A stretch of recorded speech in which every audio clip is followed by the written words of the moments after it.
Hi guys, White Witch 110 here. Inside the apartment where it's nice and warm and not outside on the balcony where it is cold. They were actually saying that we could get flurries tonight. I'm not happy. And then there was even a rumor that we may have that white stuff for Halloween. Nuh-uh, not yet. No. Okay, I'm going to start off this evening talking about a Halloween wreath, which is another tradition that keeps dark energies away on Halloween. It brings protection and good luck. If you place rice in a orange or black organza bag, this distracts spirit and brings abundant blessings. Now, salt, as everyone knows, purifies, and placed at your doorway gives you protection. A bell on your wreath will clear negative energies. Mustard seed in a small bottle protects the home from physical and spiritual danger. A small mirror, either placed on the front or hidden on the wreath, is used to deflect bad intentions and negative energy. Now, using a twig, you can make an equal-armed cross, and this is also for protection. Now, hagstone, which is a stone with a hole in it that is found by running water but not wet, can also be placed on the wreath. And a fresh sprig of rosemary or juniper. An iron, preferably a bent old nail, is also for protection. Protects you against ghosts and the dark fae, whom we say are good people because we do not want to offend them. Next topic is Halloween movies. I don't know what all your favorites are, but I was surprised at the number of them that I found when I Googled it. My favorites for this time of year, actually any time I would likely watch them, are the original House on Haunted Hill and the original The Haunting, Arsenic and Old Lace, The Legend of Sleepy Hollow with Johnny Depp. I love that one. Woman in Black is also another one that I like. Hocus Pocus, believe it or not, I've just started watching it the past couple of years. I really do like it. And of course, what would Halloween be without watching Rocky Horror Picture Show? I also remembered one from, it was a cartoon from years ago, and it was called The Halloween Tree. Of course, the Harry Potter series, but that's good for any time of the year. A Haunting in Connecticut, Beetlejuice, and how could I nearly forget Ghostbusters? Crazy as that sounds, I almost forgot that one. Other ones that I liked that I've seen in the past, The Sixth Sense. That one wasn't that bad either. Monster House I enjoyed. Of course, the Scooby-Doos. You can't go wrong with Scooby. Seriously, you can't go wrong with that. Haunted Mansion, I've watched that a few times. That was pretty good. And of course, the one that everybody watched when they were a kid. It's The Great Pumpkin, Charlie Brown. Those are just some of them. I've seen The Birds. That one wasn't bad. I've seen bits and pieces of the movie Carrie. Paranormal Activity, I wasn't that enthused with that one, to be honest. I really wasn't. But that's just a few of them. I mean, Addams Family's good to watch. Casper is always good. One that I've never understood is The Wizard of Oz, and why that's played at Halloween. I mean, is it because of just the witch and the flying monkeys? I don't get that one. But, hey, you can't mess with it, I guess. And the other subject I looked up was paranormal TV series.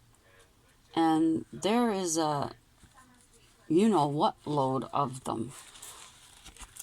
Quite a few of them actually are not playing anymore, but you can catch them on YouTube.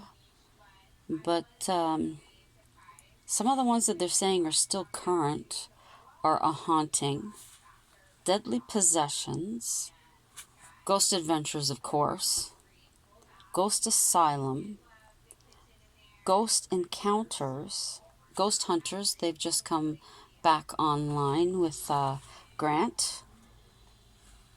The Dead Files with Amy Allen. Haunted Towns, Haunted USA. Kindred Spirits, of course, with Amy and Adam. My Haunted House. The Other Side, which is a Canadian paranormal program. And let's see what other one. Paranormal Lockdown and Paranormal Witness. Now, Psychic Kids was supposed to be coming back. I only seen a couple of episodes of that, and then that was basically it. One that was Rescue Mediums. That's another Canadian production. It aired from 2006 to 2011. That one wasn't too bad, really. I watched that in reruns. I really did like it. Ghost Mine is now in reruns. Ghost Bait as well. Now, Ghost Trackers, again, another Canadian. That was from 2005 to 2008. That had young teenagers, I guess you would call them. Young adolescents. Going into haunted locations in Ontario. I think they may have done a couple in another province. It was like they would have two kids go in. They'd each do an investigation. And then whomever did the better investigation would move on to the next round type thing. That was okay. Haunted Case Files, I've watched a few of those ones. Haunted Highway, I've watched a few. Haunted Collector, I did used to watch that. Destination Truth, of course, with Josh. Dead Famous, I remember catching a few episodes of that. And the Celebrity Ghost Hunt, that was always interesting. One I couldn't get into was Amish Haunting. Especially after I seen one of the people who had been on, what was it, Breaking Amish, I think, or something like that it was called. One of them was in an episode of this, and I was like, no, I don't think so. Forget that one. I really don't want to watch it. But those are a few of the programs out of a heck of a lot of them, let me tell you. That's just me turning the page that's doing that. I mean, it's a good thing I wrote all this down, but then trying to find it is crazy. This star here that you see is one that my dad gave me many, many years ago. And this heart, he had my name engraved on it. So I keep this right here. Okay. Now, the building I will be talking about this evening, one of them, is the Runnymede Theatre in Where else? Toronto. It opened in 1927, and it was designed by Chris Chapman. There are 1,400 seats, and it is in the west end of the city. The ceiling is painted blue with clouds, and lights were placed as stars and airplanes, and the walls are painted to look like a courtyard. I myself have never been inside it. Now, it was converted to a movie theater in the late 30s, and in the 1970s, it became a bingo hall. In the 80s, it reopened as a movie theater. And then in 1990, it was designated a heritage property. And in 1999, the theater closed and then was opened as a Chapters bookstore, which closed in 2014. And then in April 2015, it was reopened as a Shoppers Drug Mart, which is like Walgreens in the States. So it's had quite a few transformations, that's for sure. Now, I did find out more than 100 years ago, a young girl was killed by a falling sandbag in the theater. And there are reports of cold spots, mild poltergeist activity, and sounds of a child crying. They happen throughout the building. Now, the poltergeist activity is mainly in regards to books that either fall or fly off of shelves. That was pretty much all I found on that one. The next one is Osgoode Hall. Now, in 1829, it was built for the Law Society of Upper Canada, and they acquired it. It stands on 6 acres. It is named for the first Chief Justice, William Osgoode, of the province of Ontario. Now, the one ghost that they talk about is Mr. Johnson was a lawyer in 1919, and he served as chief librarian for the Law Society from 1939 to 1965. His experience on Sunday, hang on. Okay, so where was I? Okay, Mr. Johnson, who was the chief librarian, it's his experience, not his ghost, sorry. His experience happened on a Sunday in the 60s. He had entered the library, locking the door behind him. Upon reaching his office, he was surprised to see a figure at the first desk engrossed in reading. Now, on Sundays, the library was closed to the public. He made a note to ask the guard about this person, not wanting to disturb them. At 5 p.m., when he went to leave, the figure was still there. When Mr. Johnson was 20 feet from the person, it quickly got up and proceeded to the door. But they vanished before that. Now, the door had been locked by him, so he knew that this couldn't have happened. It was extremely weird.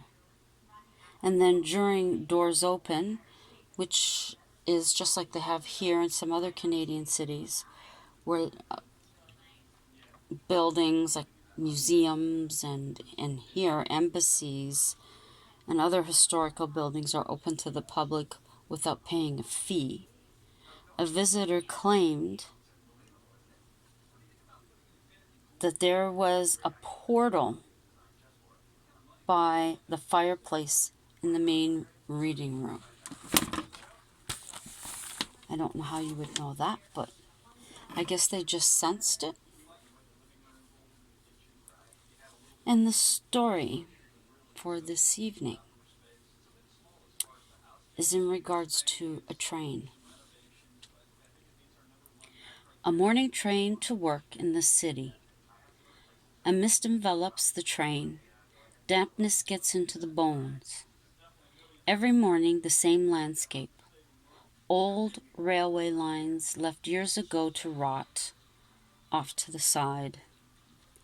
Rail ties laden with oil and water, a chore to move. All tracks like this have a haunted tale. When the trains have stopped running for the evening, a conductor's voice is heard calling out, "All aboard!" to a train that isn't there, for people who don't exist in this realm. Work crews making repairs have felt the vibration of a train causing them to jump into the ditch. They soon realize there is none coming. Teenagers trespassing on an old bridge. Oh, he's just getting comfortable in his little spot there. Teenagers trespassing on an old bridge report a bright light that disappears at 3 a.m.